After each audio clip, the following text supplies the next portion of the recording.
Breaking news in the Bronx. This is Bronx Fan Central. Listen closely to what I'm about to tell you. There's a mock trade floating around the back channels that messes with our crown jewel, Jasson Dominguez. And I'll tell you what, the piece coming back isn't a stopgap, it's a franchise-altering guy. Everybody knows our outfield is more jammed up than Times Square on New Year's Eve. We love the Martian. The kid's potential is off the charts, except there are teams out there drooling over him, smelling blood in the water, rebuilding teams that would do anything crazy to get an elite, controllable talent. And a heavy scenario just dropped involving the capital, the Washington Nationals. They want Dominguez, and what they're offering in return, man, it makes you think. Let's be real for a second here, just between fans.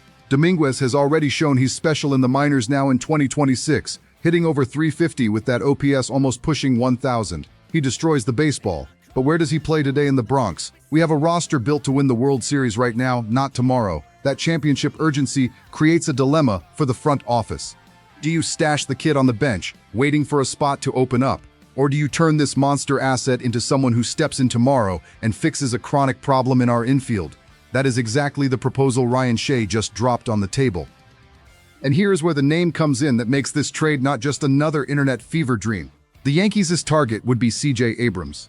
Yeah, the starting shortstop for the Nationals. The guy started 2026 absolutely flying.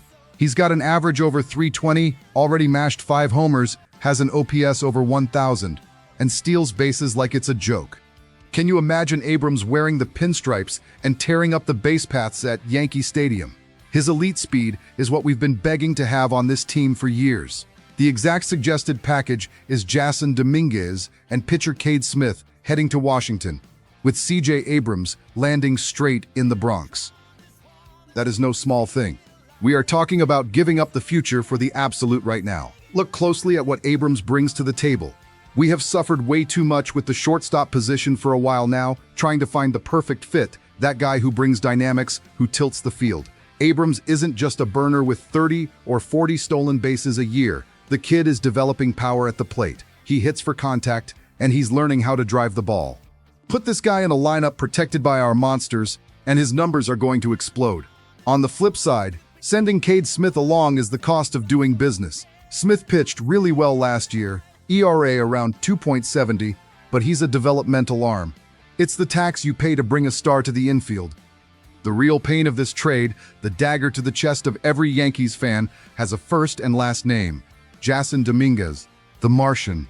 That is where this discussion really catches fire and splits our bleachers down the middle. Why would the Nationals do this? Simple. They are rebuilding, and C.J. Abrams' value is through the roof. They know they aren't winning the division this year.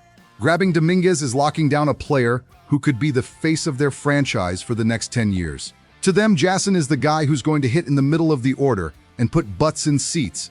And why would we do it? That is the million-dollar question. The truth hurts, but it needs to be said. We have a surplus of Dominguez's talent, and we need to plug a hole in the infield like yesterday. You have an outfield that already features heavy, bulletproof pieces. You are not going to let a generational talent rot in AAA or play 2 days a week. The Yankees want championship number 28. The window is open right now.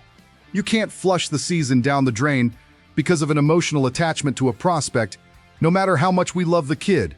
If the price to hoist the trophy in October is sacrificing the Martian, Cashman is going to push that button without blinking. And I don't know if I blame him. Think about it with me, as a fan, wearing your heart on your sleeve. It sends a shiver down your spine, imagining Dominguez breaking out in a Nationals jersey, hitting 40 homers a year while we watch it on TV, asking ourselves, what if? It's the ghost that haunts any trade involving an elite prospect. But turn the page. Look at our infield today.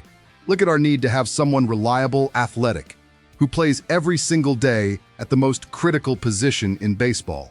Having C.J. Abrams solving the shortstop problem changes the entire dynamic of our team.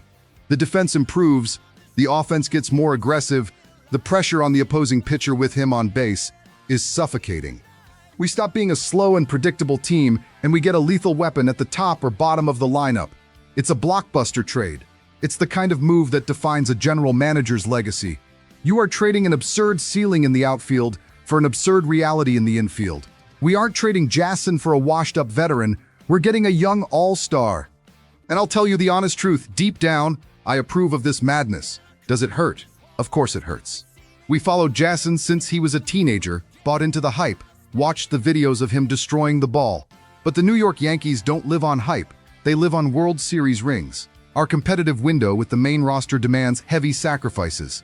If you look at it coldly, without the blind passion, the trade makes brutal sense. Abrams fills a gap that we've been bleeding to fix. We stop improvising, and Washington gets their star of the future along with an interesting arm in Smith. It's the famous win-win, even if it leaves scars on our fan base. I'd rather cry over losing the Martian today and celebrate the title in November than hold on to a prospect and watch the team get bounced in the playoffs because of an infield error or a lack of speed on the bases.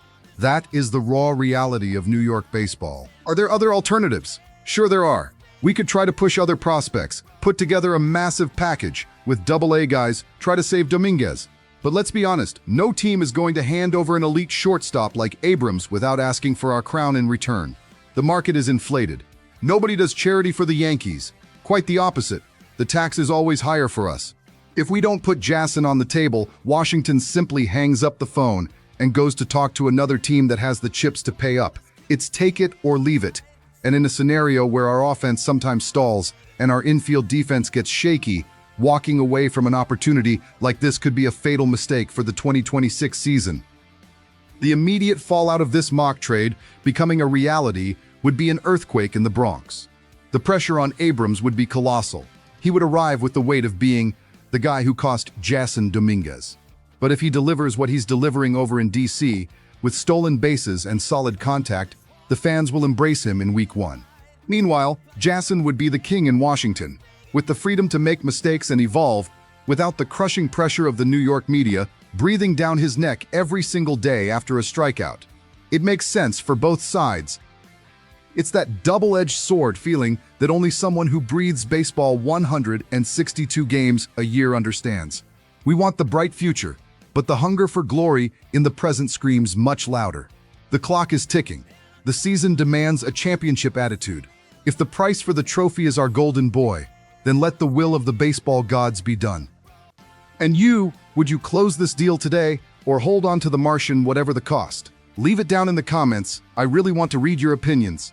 Your support helps a ton in keeping this Yankees project going. Subscribe and let's get it.